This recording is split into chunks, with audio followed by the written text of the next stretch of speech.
algoritmos que pueden en un momento dado cambiar los resultados, como se probó que en Ecuador cambiaban los resultados. Entonces el señor Pozo dijo dos cosas. Uno, que él iba a dejar que se auditara el software después. Y yo le contesté, un software se cambia en minutos. O sea, no nos venga a decir a nosotros, no insulte la inteligencia de los ecuatorianos a decir que nos va a dejar auditar el software porque ya lo va a cambiar. Y segundo, él dijo que ellos tenían un certificado de auditoría.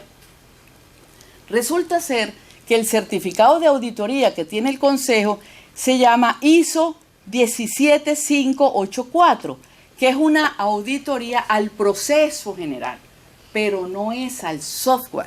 Eso volvemos a insistir que el señor Pozo insulta la inteligencia de los ecuatorianos queriéndoles decir que sí se tiene un certificado de auditoría del software cuando no es verdad.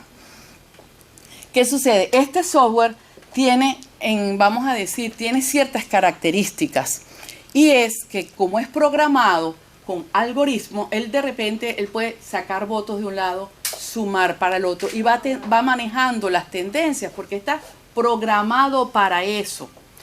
Una de las cosas más llamativas en la primera vuelta es que jamás la diferencia entre Lenin y Lasso fue menos del 10%. ¿Y eso por qué?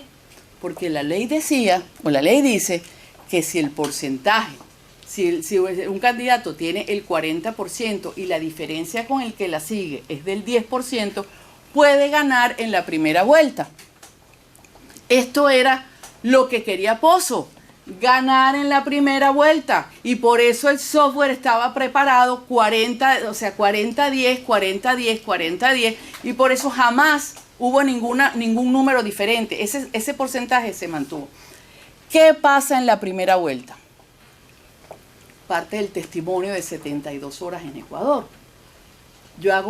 Me hacen una entrevista en NTN 24, yo hablo del fraude, al día siguiente estaba en una reunión de la OEA, me fueron a detener, salgo, entonces se arma un rebulicio en Ecuador y la noticia de la persona que los estaba denunciando el fraude salió. Entonces eso sirvió para que mucha gente empezara a ver qué era lo que estaba pasando.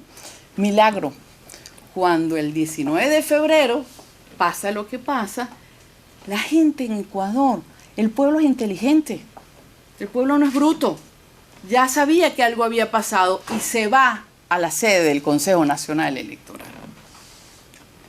Ahí estuvo, ellos dijeron que iban a pasar unos días más haciendo el escrutinio. Total que al día siguiente sale el general Luis Castro y dice, se rompió la cadena de custodia. ¿Qué pasaba? Ya eso se había denunciado que se iba a romper la cadena de custodia. Que cuando pretenden dar el resultado, porque es que hasta el último momento el señor Pozo quiso dar el resultado en primera vuelta. Lo que pasa es, la gente en la calle, más este general que dijo, un momentico, aquí se rompió la cadena de custodia, tuvo que esperar. Bueno, así es que me están haciendo señas. Así llegamos a la segunda vuelta. Entonces, el fraude que no se iba a hacer en la primera vuelta, o sea, que no lo pudieron hacer en la primera vuelta, seguía intacto en la segunda. No se cambió nada, era el mismo software, era el mismo rompimiento de cadena, era totalmente igualito. Y operó. Hay pruebas. Hay un video donde está un joven en una junta y dice, esta es la acta original, estos son los resultados, mire lo que aparece en la pantalla. Eso es una prueba de fraude. Y como eso hubieran sido más, lo que pasa es que este señor Pozo, en su vamos a decir, como hizo el fraude, ellos pusieron a las juntas provinciales a escrutar, no en el lapso que dice la ley, sino que milagrosamente en horas, a escrutar con las imágenes que les llegaban.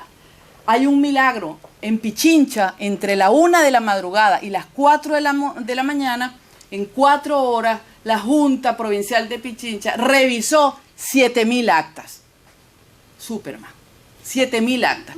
Y todo eso es planificado y lastimosamente hoy Ecuador se encuentra entrampado. Entrampado porque hay un gigantesco fraude.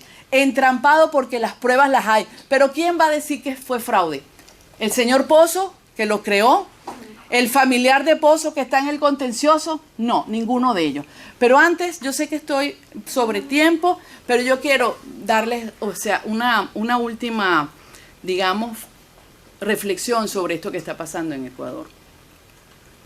Ha sido la primera vez en tantos años que los que estamos enfrentados al socialismo del siglo XXI hemos podido agarrarlo infraganti.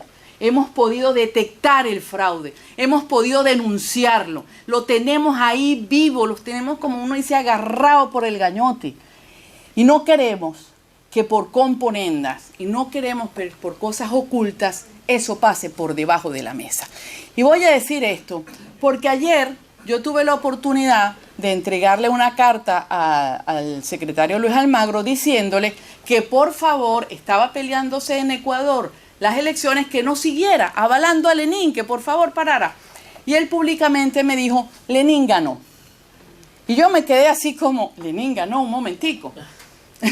Yo me quedé en shock porque, ¿cómo que Lenin ganó? Y él me dice, los veedores de la OEA estuvieron allí.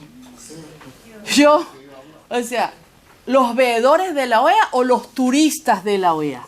No hay un solo informe de los veedores que digan que hubo violación de ley. No hay un solo informe de los veedores que diga que las juntas trabajaron en la madrugada más de 7.000, 10.000 actas en ese tiempo. O sea, no hay una sola cosita así chiquitica que estos turistas electorales hayan hecho a favor del pueblo. Yo no quiero acusar al secretario Luis Almagro, creo que él tiene muchísimas cosas y no es su competencia. Él de elecciones no sabe, como hay mucha gente que no sabe de elecciones, él se guía por lo que le está diciendo su gente. Pero lo que le dijo su gente es muy grave, porque lo que le dijo su gente era que todo estaba bien y que Lenin había ganado. Y eso es falso, señores. Lenin no ganó el proceso electoral en Ecuador. En Ecuador operó un gigantesco fraude montado por el propio Consejo Nacional Electoral. Las pruebas hay, las pruebas existen. Ahora bien, humildemente yo no creo que ante ese Consejo Nacional Electoral prospere absolutamente nada. Ayer Jaime Nebot decía, contemos voto a voto, abramos caja a caja. Y yo me sonreía. En derecho los abogados decimos, el que puede lo más, puede lo menos.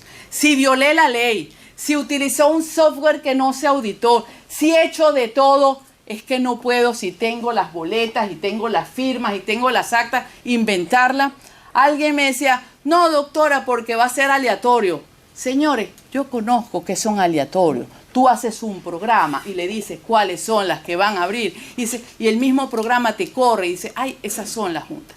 A este momento, lo único que puede salvar a Ecuador de quedarse con este señor Lenin, que parece que los hubieran sacado en serio, porque yo digo que Lenin es el Maduro nuestro, porque se le parece mucho. La única forma es con el acta número 1 o el acta número 2, que tiene la realidad de lo que pasó en la mesa. Esa es el acta que se puede utilizar.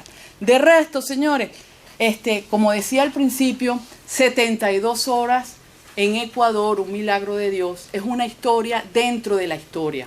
Dios quiera que la historia sea que esas 72 horas en Ecuador hayan servido para que el pueblo ecuatoriano salga del socialismo del siglo XXI.